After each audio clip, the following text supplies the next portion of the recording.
আসসালামু আলাইকুম স্যার।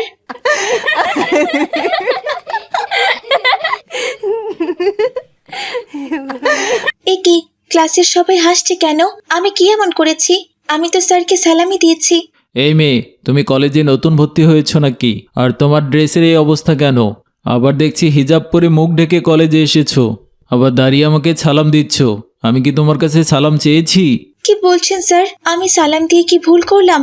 সালামের অর্থ হচ্ছে আপনার উপর শান্তি বর্ষিত হোক। আমি তো আপনার মঙ্গলই কামনা করেছি। তাহলে এখানে ভুল কোথায় স্যার? আমার মঙ্গল কামনা করার তোমার দরকার নেই। আমার ভালো আমি বুঝে নিব।